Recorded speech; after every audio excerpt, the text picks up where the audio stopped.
Welcome Islanders back to Island Time. We have a very important video today. We're excited to share this one with you.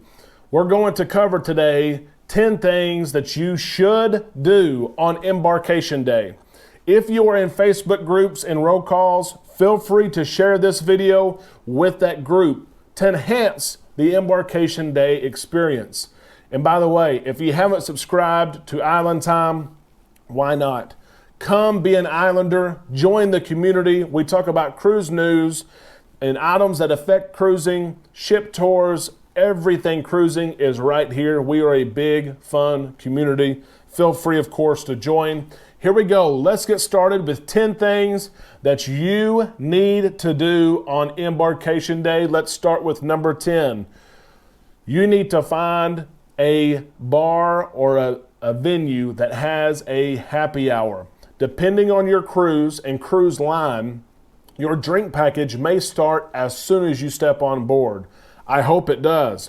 But there are some cruise lines, for instance, Carnival, leaving out of Galveston, Texas. You can buy the all-inclusive drink package, but it doesn't start until day 2. What cruisers may not know is that they go on board, you can buy drinks. You can buy all the drinks you want. You're paying for every one of them. But there are a few hacks. If you go to Red Frog Pub, not Red Frog Rum Bar that's up on Lido, you have to go to Red Frog Pub. There is a happy hour there on Embarkation Day. Enjoy it.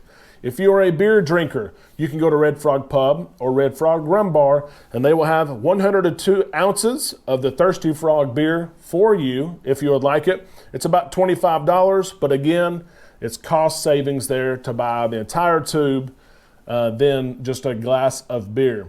Also at night, if you go to the comedy club, everybody loves comedy, they sell drinks by the pitcher. A pitcher of your favorite drink is about $22 compared to $10 for an individual drink.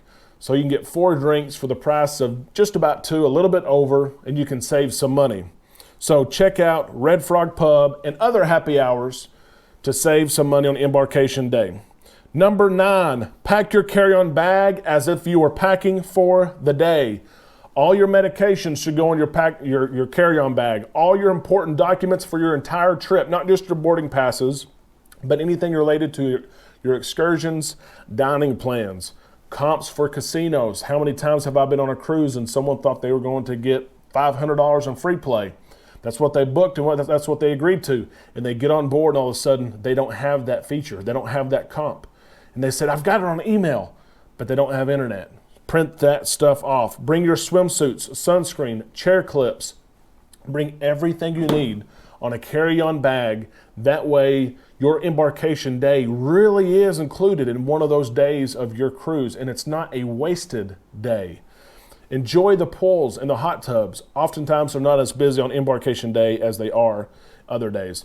Number 8, go to Cucina del Capitano on Carnival Cruise Lines, or if you're cruising another cruise line, go to a restaurant on Embarkation Day for lunch, not the buffet. Going to one of these restaurants ensures that you're going to beat the crowd. You're going to have a much smaller crowd and probably better food by going to a restaurant such as this. Number 7, take pictures. I am not a picture person, and after a decade of cruising, I now look back at my first 6 or 7 years of cruising, and we didn't take very many pictures. We were so excited to get on board the ship that was our sole purpose. That was our goal, was to get on board the ship. We didn't stop for all the pictures. Stop for the pictures, even if you take them yourself. Stop for the pictures so that 5 years and 10 years down the road, you have pictures of you and your family on Embarkation Day. Take pictures of the ship. It's beautiful. And also on Embarkation Day, that is the day to take pictures of your room. Before all the mail service gets there and all the pieces of paper and there's clothes laying everywhere, take a picture of your room that first day. You won't regret it. Number 6, arrange your appointments at the spa and dining on Embarkation Day. There will be times that the spa and specialty dining is open the entire week. And you can always find a time, usually. There's some days that those things sell out. but the pristine times for massages and for specialty dining, book up quick. So be sure, and a lot of times, depending on your cruise line, you can book straight from an app now. You don't have to go places. So you can lay on Lido Deck in the sun and book it right there. If the price ever goes down, the cruise line will match the price. So always book spa experiences and dining experiences on embarkation day to get exactly what you want.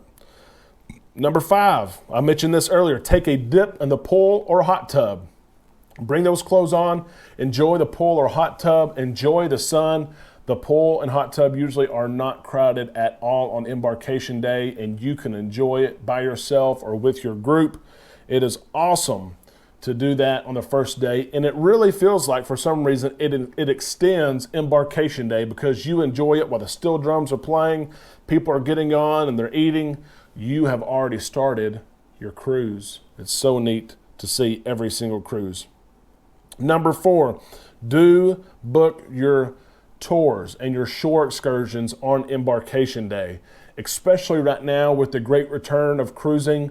We are looking at July and August cruises, and shore excursions are very limited. If you know what you want to do, book it. If you change your mind the second day, the third day, you can cancel and get a 100% refund. So if you know, or if you think really you want to do a particular excursion, go ahead and book it. That way you're at peace of mind that that's what you're doing. And if your mind ever changes, go cancel it. It is absolutely free. Number 3, unpack your suitcase. On embarkation day, spend some time. It may be after you've enjoyed your lunch, you've enjoyed some drinks, you've enjoyed the pool, it's right before dinner, you're going to freshen up. Unpack your suitcase on embarkation day. That way you can get the suitcases out of the way, under the bed or in the closet, and you have made that cabin your home for the next 7 days. You will feel good after you unpack your suitcase and get everything away, and you feel like this is home. And it really is for 7 days. So enjoy every second of it. Number 2, make a wish list for the week. This is something that Amanda and I always do sometime during embarkation day. Sometimes we do it at dinner, matter of fact, of embarkation day. Make a list of things that you have never done before. Even if it's 1 or 2 things, a lot of times we have 5, 6, 7 things that we put on our wish list that we've never done. And we are platinum. We're on the upper tier of platinum on Carnival.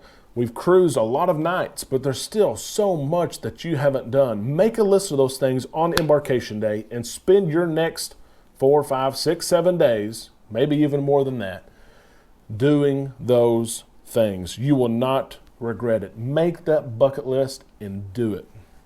And number 1, the number 1 thing to do on embarkation day, tour the ship. Get your bearings. Know where certain things are and theaters are and attractions are that you know you're going to spend your time at. Identify which bars and restaurants you want to eat at. It's easy to say, go look at the ship, because you turn a corner and there's something new if you've never been on that ship. But really make a note of it and say, yes, I want to go enjoy drinks at this bar. Or, hey, there's an IMAX. We are going to see a movie this week at the IMAX. We're going to see a movie in the middle of the ocean. So really explore the ship, but while you're exploring, maybe you make that bucket list that we talked about. It's a bucket list for the week of things that you want to do. Explore the ship because it is a multi-million, and even some ships today are crossing that $1 billion threshold. They build it for you. Enjoy it. This has been 10 things to do on embarkation day. I've got a similar video, but it's 10 things not to do on embarkation day. I will put a link to that video right here so you can see it. There's also a video that's very popular with our subscribers, and that is 20 things to do a month before sailing. I will also put that link right here. If you haven't joined Island Time, come be an islander. Cruising is what we're about. Community is what we're about. Thank you so much for watching, and we'll see you next time right here on Island Time.